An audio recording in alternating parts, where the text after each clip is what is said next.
Of course, you've been very involved in the Jobs Summit process. What were your thoughts around his remarks? And just tell us about the process up to the Jobs Summit thus far.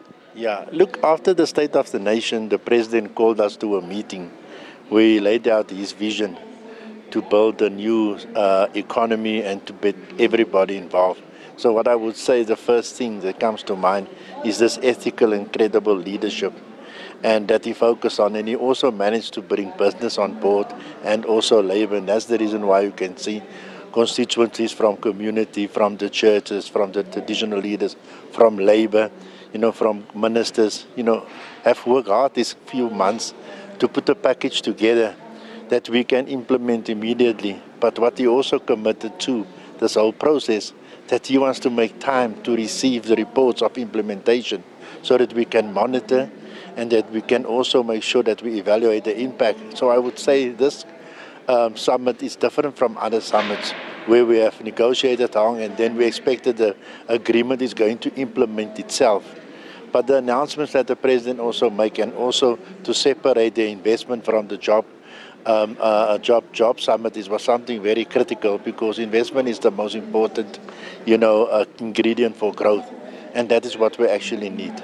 It was quite interesting that he's pushing very hard, not only for government, but also business and South African consumers to buy South African products.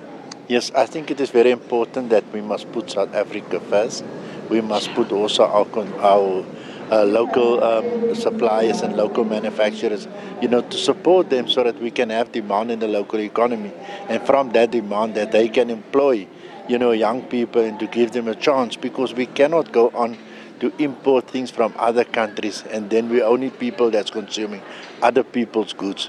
We must grow our own goods. We must take that goods that we grow and process it. But we must also see, like we've done from the experience of many years, where we assemble motor cars in this country and we export it to other countries. So those are the kinds of building blocks that the President laid out to us. But the President is also not afraid if we disagree with him in our own private meeting to say, President, but we don't agree with your ministers and we don't agree with you. And we presented evidence to him to say, look, we think this is going to work better. And so therefore he was quite accommodating, and that is a sign of a good leader. Not a leader that gets, uncomfortable in himself if people disagree with him. So it's not only just a thing that everybody just come together and agree, but it's working sessions. But we want to now make sure that we want to see the numbers also show in the months coming. He did say that this Job Summit is not a once-off, it's a process. So, and you've talked about the monitoring that's going to be going on. So how soon do you expect things to be implemented and for the monitoring to start? Yes, I can give you an example, and that's the reason when we felt, for instance, the YES program was ready.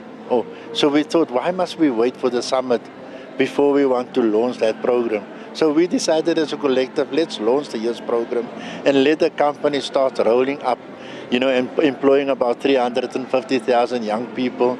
And those young people that we're referring to is those that fell out of the school and they don't have enough skills. So now they're going to get at least an opportunity, and we hope through that particular program we're going to see a lot of changes for young people.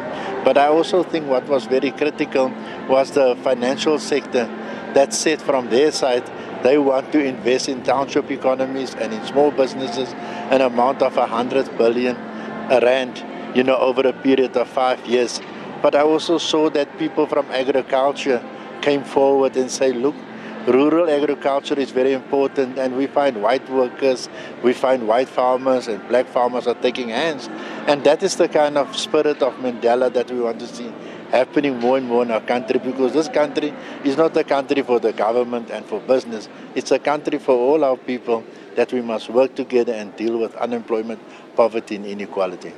And I take it, Dennis, that from your engagements and your enthusiasm, you're quite hopeful that in line with, the investment summit coming up and the economic stimulus that's been announced, that things are looking up for South Africa.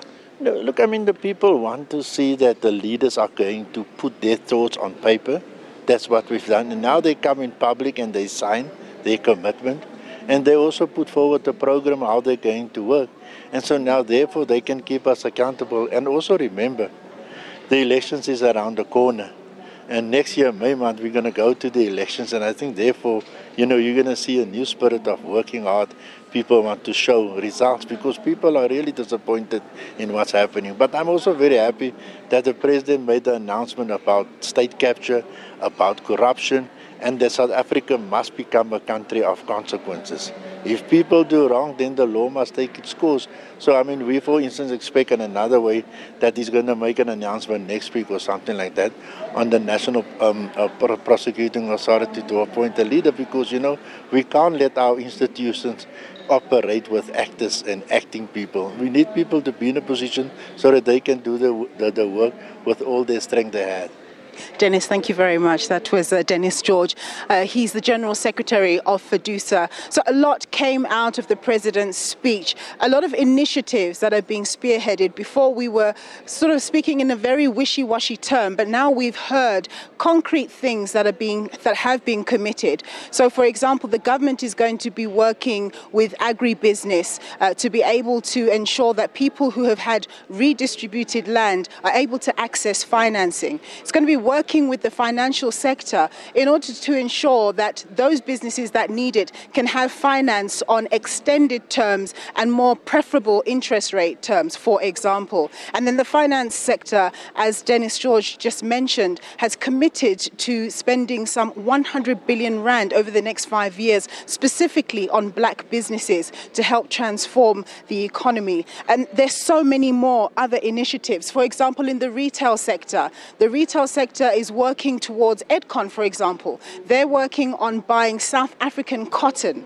and producing fabric and cloth from South African raw materials and getting South African designers to make South African goods. And of course, it's our responsibility as consumers to try and buy South African goods.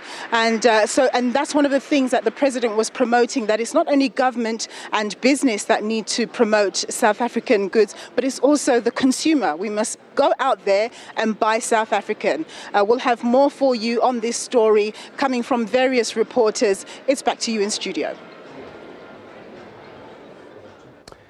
Well, Nampu, thanks very much indeed.